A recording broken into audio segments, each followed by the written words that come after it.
It's my pleasure to welcome our viewers to This Week in Virginia. And this week we have a very, very special opportunity to hear from a former member of the General Assembly. I'm not going to jump into introducing her because Jim Turpin gets to do that. Jim Turpin is the co-host of this show.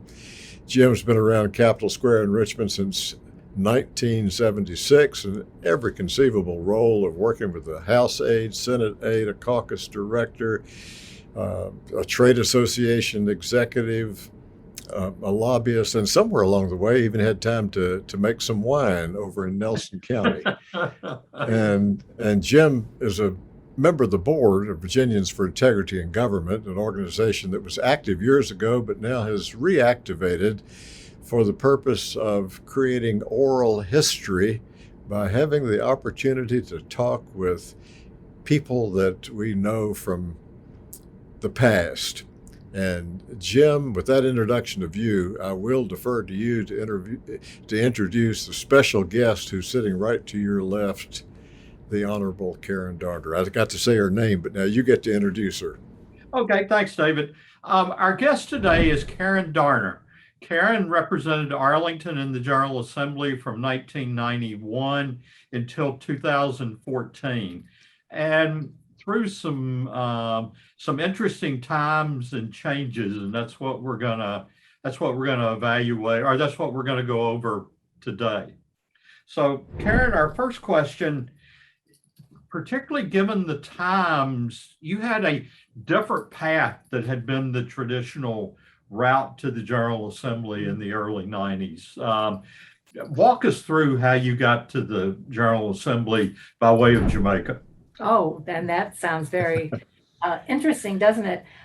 Jamaica was when I was in the Peace Corps, and I went into the Peace Corps from teaching in 1988, and I came home in mid to late 1990, and with the idea of going back to my job in the Arlington Public Schools, and came back, and I had to find a place to live because I didn't have a place to live yet. And I was doing that when 2 months later, in November of 1990, Warren Stambo was in the House of Delegates, as were Jim Almond and Mary Marshall. And so I had to found a place. It was between a place where Jim Almond was the delegate and a place where Warren Stambo was the delegate. And actually that was what I knew, and that became a deciding point to a certain extent. And I decided that I had an interest in the General Assembly, but I didn't, you never know when that's going to happen. Some people do all sorts of planning and it works. Other people, like me, say someday maybe, but who knows when that may happen. And so I came back, and in November that year, Warren Stambo died suddenly. He had a heart attack. He went to the hospital. In fact, the doctor drove him to the hospital, and they did all sorts of things to decide to try and, he had an aneurysm in the area of the heart, and they were going to try and work on that medicinally rather than trying to do any surgery. And in the middle of the night, he had another heart attack and passed away. And that was right before Thanksgiving. And Warren was a longtime friend to so many people, and you were stunned. You didn't know what to do. And the fact that he represented Arlington was very important. And we've had a good bunch of tremendous delegates in the House of Delegates, and terrific senators as well from Arlington. And to think of you being without one is pretty hard to do, especially when they've been a good friend. And so we decided that the best thing to do was to just wait and until everything was officially completed to pay honor to Warren, to make any decisions about who should run or whatever. And even though we were really on a tight timetable before the January well, a special election and then before the January swearing in. The General Assembly begins the second Wednesday at noon in January, and that was going to happen no matter what. So I decided, with a little help from my friends, that I would want to run for Warren's seat. And so I started going around to the homes of the elected officials to talk to them and let them know that I was running. And at one of the houses, while I was talking to friends who were elected, they got a phone call, and it was from Warren's wife, who had made her mind up that she was going to run for his seat. They had been married for about 2 years, and he was there in Richmond with him, and she felt that she was prepared to take his place.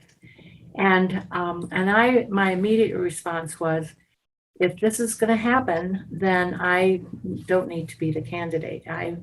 I'll pull out of this and stop going around checking with people and letting them know I was running. And so we all talked about it quite a bit, but felt that was the best decision at the time. I did get a phone call late that night from a person on the county board, and he said, tomorrow morning, actually, I think he came to school, now that I think of it again, the next morning before it started, and to tell me that after school that day, I was to come to their house, and there was going to be a meeting at their house. People wanted to talk to me. So I followed his lead, and the next day after school, all I remember is that it was a very difficult time. And so I went to the house, and we had a meeting, and everybody was trying to talk me into putting my hat in the ring again. And I gave my reasons for not. And by the end of the time, I had decided that my predecessor, as it turned out, Warren, would have been the one to say, since when do you automatically assume that the wife is going to be the right person to be in that position? I had heard him say that a number of times before, never about himself, but needless to say, it would be about other candidates throughout the country. So I decided I would run, and we started right away getting a campaign put together. It was pretty interesting how it all occurred. We found out that this was right before Thanksgiving, and like within a couple of days. And excuse me, I knew that the date of the caucus where we were going to be voting was December the 5th. And we were going to vote all in the same place after a Democratic committee meeting. So that I think the voting started at about 7:00 and went until 9 or 10. And people came into that voting place. It was Lyon Park, the community center there. And they came in and voted and then left. And it was quite a day. And because we called hundreds and hundreds of people. It was the old-fashioned way of doing things, and it was great. And I heartily approve of having a 2-week primary and a month-long election time. Now it's forever. I mean, when you run for office, your campaign lasts forever. But that time we had 2 weeks, and then 4 weeks before the election in January. And that's how it all came about. And I was elected. In December at the caucus, and then I was elected in January when all the votes were counted. However, the problem came that all of a sudden the Board of Elections decided that they needed to go back and check all of this had happened so quickly that they needed to check all the paperwork and make sure it had been signed and everybody on both sides and so on.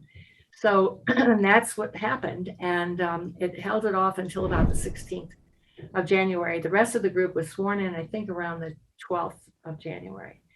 And then mine was the 16th of January. Okay, you came in about the same time A.L. Philpott was going out as speaker and Tom Moss was coming in. Well, actually, it was A.L. was very much in charge, and that was January.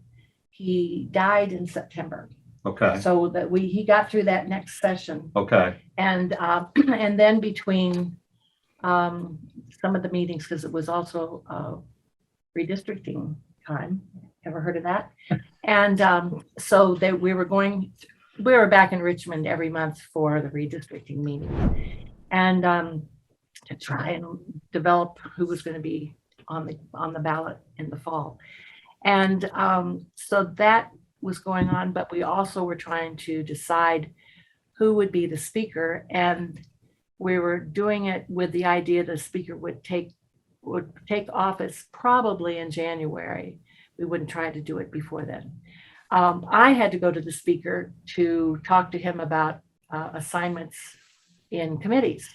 And the committee's structure had changed a little bit because he took Warren's seats, and they were great committees and important committees. And Warren had a lot of background, especially on things like Metro tax and other ideas, so that there were others who were in the General Assembly who wanted those seats. So AL worked with those folks first. I went in, and he thought it was a great idea to put a teacher on education. I thought it was a marvelous idea, but he had never been in favor of that before. So I was really a little bit hesitant to agree too quickly. But that was a possibility. But in order to do that, he'd have to take someone off of education. And the person he decided to take off went into the office of the speaker and told him. It was Alan Diamondstein. Alan volunteered to leave education, where he had been, I think, forever. And he was loved to be on education, but he decided he would leave education if I could go on. I also suggested to the speaker that, trying to think what it was. It may have been courts of justice, but just to go over some of the past, even the past committees that Warren had been on.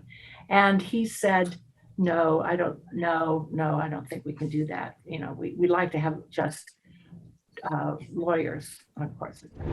You mentioned Mary Marshall. Well, this was the time when there was an emergence of some women in the House of Delegates, more than it had been. I mean, there'd been some early years, but now in the 90s, there was really quite a change. Comment some about the changing of the General Assembly with more women coming in. Well, then that was interesting. The Joan Munford was the chair of Labor and Commerce, and I was appointed to Labor and Commerce. And so she was an interesting, I want to say Lynchburg. I'm not sure that that's where she was from, but she had been there for quite a few years and was a powerful person in that position. And then she would talk to the speaker about who she would like to have, and she would find some women who would gladly join her on the Labor and Commerce rather than having it be all men. The clerk of the court, Bruce Jamerson, was very influential, I think, in keeping people, the women of the House, comfortable in the position of being a woman in the House of Delegates, being a minority, and it was quite a minority. But Bruce, whatever we needed help with, or whatever we thought we needed help with, as well as bringing people together, the men and the women of the House of Delegates, he would make sure that that was done in order to help each of us, those who were women and those who were men. And it was good. It was a sharing kind of situation, and but it also was about to change as far as the Republicans and the Democrats, the numbers in each of them in the House of Delegates. And so there were more more women coming in of Republican and of Democratic backgrounds, and that was good. It was good. And I think we all realized it. And we soon learned to band together on certain things. And we would let people know what was coming up on the calendar for the General Assembly's action on a particular day or something. And if we as a group of women disagreed, we might find ourselves speaking for or against something that was presented. And that surprised most of the men in the House, I think, as well as the Speaker, who eventually became Tom Moss from Norfolk. He and that beginning of 1992 was when you found there was a little bit of a battle between the Democrats who were going to be in charge as far as the Speaker is concerned, and so the House Democrats elect the Speaker, and we had to listen to both of them, and lots of wheeling and dealing went on. And then eventually Tom Moss was selected. And the majority leader was Dickie Cranwell from Roanoke. And so both had been in for quite a while and knew the ropes, along with most of the Republicans as well. So it was lots of things were about to change in the General Assembly. Well, and in that regard, in the 90s, we had some of the most striking partisan changes, and the whole overall atmosphere of the institution changed. That's true. And as the Republicans' numbers grew, they came very close to being equal to the Democrats. And so we decided to do power sharing, where each committee would have a Republican and a Democrat chair. And each committee would have the same number of people on the committee. If you had 15 members of the committee, you might have 7 and 7, and then on one committee, and then end up adding one who would be a Republican, and another committee would be adding one who would be a Democrat. So what's interesting is I found myself sitting next to, let's see, you sat on committees according to your seniority initially. And what happened was that worked great, but you were next to perhaps a Republican, and then the next person would be a Democrat. And some people in power don't like to have the power separated. And so we ended up with Republican and Democrat agreeing that you would put yourself on one side would be all the Republicans, and on the other side would be all the Democrats, so you could talk to one another. Because you could put your case before the Republicans of the committee, who hadn't ever had much power in trying to change the vote count. Where now, when it was close, almost even in some instances, you found that you had to promote yourself and your bills to the Republicans, because the Democrats may not have been in support of your legislation if it was too liberal. Especially with a state like Virginia, you've got tremendous conservative pockets and lots of liberal pockets as well. So that was often a different kind of response, and that actually kept moving, even though the numbers kept becoming more Republican. You found that you could really do better when you were giving your position on issues to everybody rather than just the Democrats. And I think the chairs loved it, because they worked together. My word, they worked together in order to get some things changed and passed as well. It was good. When you were there, did you ever think we would have a woman speaker? No, and in fact, as a matter of fact, every 4 years, the General Assembly has a special session in Jamestown, and it's to commemorate the legislature being the first legislature and being in Jamestown. And one year we had, there was a man from England, from the House of Lords. There was also the next year a woman from England who was the Speaker of the House in the House of Commons. And she pointed out right away, I can't imagine. She said, I'm not the first woman who's been Speaker of the House of Commons, but I understand you all haven't had, she didn't say you all. I understand that you haven't had a woman be a Speaker of the House. That's interesting. How does that happen? And of course, there was no discussion about it, but it was wonderful because when Eileen Fillercorn became our speaker 2 years ago almost, it'll be, I guess, in January, she was the first female speaker in over 400 years. And not only that, we had the first clerk of the House as a woman, and the first majority leader as a woman. And in fact, all of the people up at the front of the House chamber were women. And the best part that sort of made it very clear, we changed the rules, some of the wording in the rules for the House. Since it was going to be a speaker for at least 2 years, perhaps a little longer, that was a woman, why not change the pronoun to she has blah, blah, blah, blah, or her such and such, rather than just saying he, because it's been he for 400 years. And so we changed the pronouns in the rules, and it made the point. It's important to use your power when you have a little bit of it. Looking back, what were the legislative accomplishments you remember or that you want to be known for? Well, I got involved partially because of Marion Van Landingham from Alexandria. She had a bill she had so many bills one year, she decided I should have hers that looked at the foreign born and their position in Virginia and what kinds of needs they may have.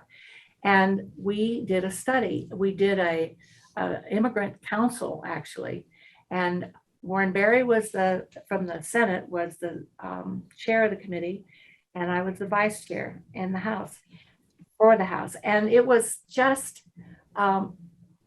getting information, pulling information. We had so much information from Arlington because Arlington had a significant number of immigrant families here. And plus we had, and one of them being the Vietnamese following the Vietnam War. And we had established some English speaking classes, but we established more because those children and the adults came here. They knew there were programs here. And so we increased those programs. And that gave us tremendous amount of information to share with the rest of the state. And the rest of the state may be interested in doing something positive with regard to immigrants. And so a discussion in the Immigrant Council would be held and we'd figure out different things that could be done. It was a very much a learning experience, and it was in effect for about 4 years. So that even though it was a piece of my legislation as far as it getting started, and that some of the legislation that came from it, but the concept of pulling people together to discuss it was an important one. And from that eventually came, let's have civil interpreters in the courtroom for civil cases, because the federal government would say, you have to have your interpreters for different languages in cases in different courtrooms. But when it came to civil cases, and there are important things, eviction of people from their homes, adoption, or childhood emancipation, or divorces, all of those things are critical. And if you require no interpreter, then it's whoever shows up and says they want to help and interpret. One of the judges in Fairfax had the woman came to the Fairfax court and wanted to keep her husband away from her. And she issued a restraining order, and he broke the restraining order. And so who was in the courtroom to give the story, explain everything, the only other person who spoke her language and English was her husband. And so the judge said, I have to call on him because he's here, but I'm going to say right now, this is not a fair situation. You cannot have somebody who's being charged be the person who's responsible to explain the situation. So she would not know whether he was telling the right story or not. And so from that case, we did a tremendous amount of work and were able to say that for civil cases, you're going to be providing an interpreter so that everybody understands it, it gets solved. If you don't understand it, it doesn't get solved. And also, Dr. Darner or Karen, we want you to talk to us and talk to our viewers about what have you been doing all these years, because we see where you're endorsing candidates and you're politically active, but what's life been like after the General Assembly? After the General Assembly, well, immediately after I retired, I was a speech therapist in the Arlington School Right. for 35 years. And I went back to, my parents had retired to Arkansas. And my mom, right around the time that I went back to visit them, my mom was not well and we didn't know exactly what it was. And I actually used a very dear friend, Dr. Tom Connolly, who hadn't retired yet, but eventually he did. And I talked to him about, do I go there and take her to a doctor in Arkansas, or do I bring her back here? What do I do? And he said, you seem very satisfied with some of the things that are happening there. They have a behavioral health program. And so they can do an evaluation of her. She was having tremendous pain in her legs and lots of difficulties. And I said, I don't know where to start. And Tom said, the most important thing to do is see a doctor who can do evaluations and determine whether a person might have depression because she's had pain for so long. And when you have pain for so long, dementia can look like depression. And there was also an aspect of whether or not she was having the beginnings of Alzheimer's or a form of dementia. And so he said, the best thing for you to do is to go to that behavioral health program and start there and make sure that the doctor can determine, in the past, has that doctor been someone who has been able to determine that it's depression or dementia, that they know how to separate the two and get down to exactly what it is for the person. And so I did that. I stayed with my mom and dad in Arkansas. And we found that actually in reality, she had a combination of both. And that is not unusual either. But he was glad because there at this one hospital, the doctors talk to one another, he said, and they don't necessarily do that all the time. And it's important to have them talk to one another. They see different trends that she may have, things that have influenced her. Her doctor that she'd had for years was very helpful in this regard. So anyway, I stayed there. And as it turned out, I stayed there for 6 years because when my mom passed away, my dad suddenly popped up with something that was pretty serious. And it was a wonderful experience to be there and have full reversal. It's tough, but it's also a special time. And my sister and brother, I had, the first year I was there, I had a family and medical leave. And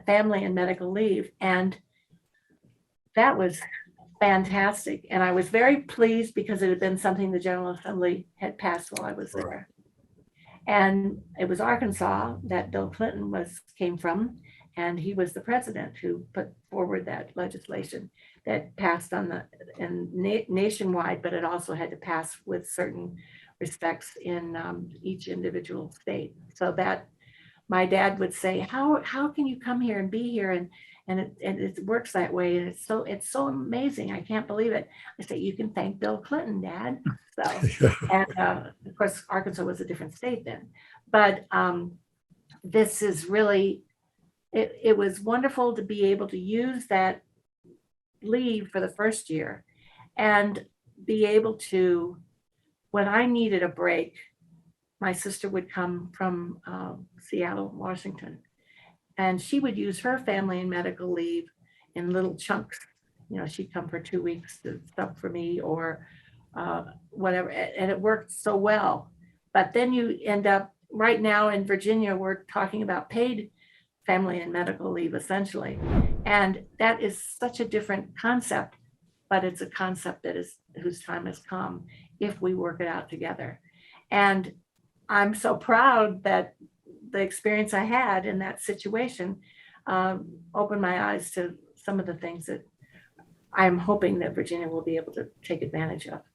So, and that the people here will be able to give help to those who need it so badly, and the caregivers as well. It's really something. Well, and the General Assembly link to that was that Tom Conley was the husband of Judy Conley that you had served with in the House. And Judy was one of the people who came in, increasing the women number in the House of Delegates. And having tremendous background in transportation, she was on the Commonwealth Transportation Board eventually, and Tom, as her confidant and her husband, was able to provide lots of good background information and concerns and questions in the health area. And she was able to bring forth the Women's Health Virginia that focuses on the fact that all the studies should not be done only on men. There were all these studies that were out there on medicine, but it would be focused on men and then expanded by just guessing to women. And finally, Judy said, let's do the study on women this time. And it opened everybody's eyes because it was such an extraordinary, they found that all the results are not the same. And that we need to point that out and find out why. And then also figure out if there are 2 different tracks that we're going to be on in order to provide the best care for people. And that is still in effect. And I love it. It's just, it's common sense. But that's what comes from having a woman in a place where they haven't even considered putting a woman on a study that would be including that particular gender. So it was good. It was, lots of things are good around here. I'm glad to do it. Jim, you've got the distinct privilege and pleasure of living near Delegate Karen Darner and being there with her today. Is there another question that's come to your mind that you'd want to ask Karen? Well, and then even since her retirement, Karen's active in the community and an integral part of Arlington and the many facets of Arlington. You want to talk about some of the other things you've been involved with? Well, I've been involved with American Association of University Women forever, and it's an extraordinary group. Along the same lines, similar lines would be the League of Women Voters. And there are so many instances where those two work together with, especially now, voter registration and your positions and concerns and things about issues before voters, and making sure that we've got not only the older people voting, registered and voting, but you've got younger people too. And the high school kids, they are so excited now. When we go for the league, we'll go in to register people. Those kids are registered already because they drive and they go in and get their driver's license. Right. And then there's a little sign that says, are you interested in registering to vote? And they do it. So when we go in thinking we're going to get them registered to vote and move on, they already are, and they love it. They love that they have Fox. Yeah. So but they are interested. a lot of people say they're not voting though in the numbers that they should be. They are here, and they are in many localities throughout the Commonwealth. And when you see inspired voters of the age of 21 or 22, it makes you feel much better. It makes you feel old, but it also makes you feel much better. That's for sure. So, You know, you going to Richmond every January? No. In a word. no, in fact, I hadn't been back to Richmond until Eileen Fillercorn was elected. And I was on the transition team, and then she arranged for us to have tickets that first day 2 years ago, which was one of the most extraordinary days to see when there was, I think, is there a Jeff Bourne or from Yes. Richmond? He stood up and said, "Madam Speaker," and to get her to address her, and she was just taken away by it, as we all were, because it was the first time it had been spoken. And you know, that was a historic moment that you'll never forget. And I think Virginians benefit from having both genders participate in the government. And it would be really nice if we could work together. You know, I'm thinking that you probably, so far, are the only speech therapist, someone who's taught speech in schools, who's been a member of the General Assembly. And the state association needs to get in touch with you. And when they have their next meeting, they should have you there as an honorary member of that organization. I actually have been involved with SHAV. I was involved with SHAV setting up their legislative contact situation years and years and years ago when I first moved here, and we followed sort of the NEA and VEA model to have somebody who represents you. You are the contact person for when it comes to different issues of concern. So it's, you know, SHAV is a very busy place, and it's provided tremendous support for their speech pathology and audiology people. So, in fact, we were talking about it today. A good friend of mine who worked with me in Arlington at the beginning, Melanie Wood Hudson, her birthday is today. And she is now she's still working, but she is working all over the country representing and helping speech pathologists. So good timing, Dave. Yes. Oh, that's exciting. That's exciting. I only have one other question, and that would be just a wide open one for you. If you could wave your magic wand that you used to wave when you were in the General Assembly, and perhaps make one change to the legislature going forward, one improvement, I wonder what that might be. Listening better on the part of everybody. We are not joined in what is the best thing for the state yet.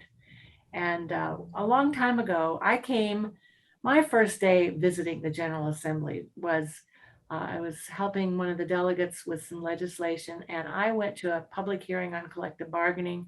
I went to a hearing on death with dignity. And there were Republicans and Democrats on the committees that were talking about this, and they were genuinely concerned, knowledgeable in some regard, seeking answers to make things better and easier for the people in the Commonwealth.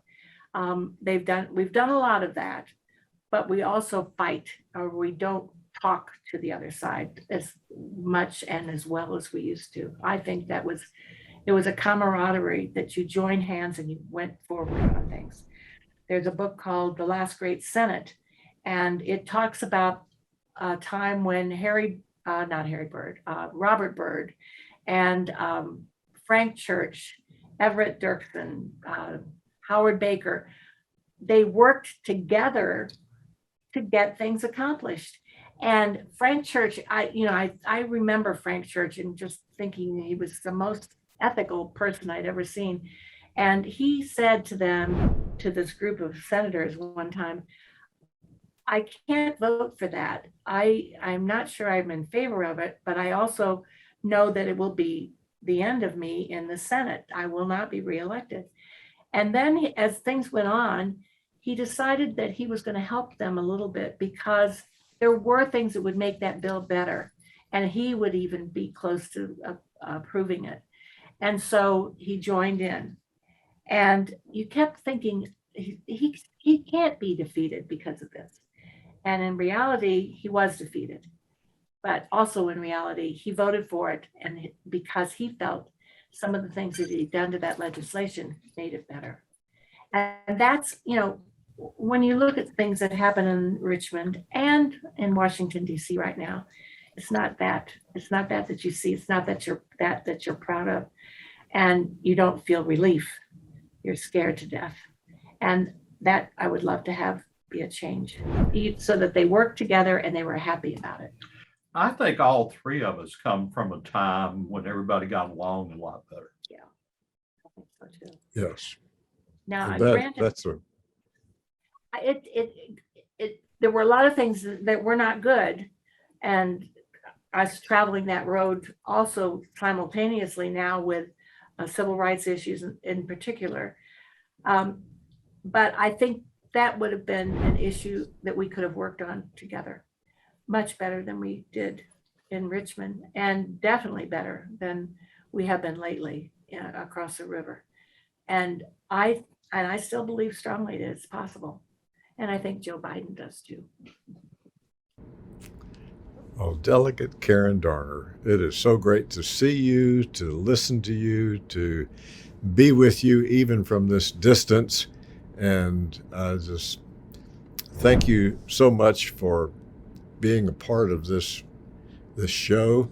I thank my colleague and my co-host, Jim Turpin, for being there and getting it set up, and just wish you the very best and look forward to seeing you either in Arlington or down here in Richmond. You should come back to the opening of the 22 session and see the speaker, the election of the speaker take place at that time, because that's a 2-year term. And yes. Well, thank you. Makes you feel great. And thank you. This has been fun. Thanks, David.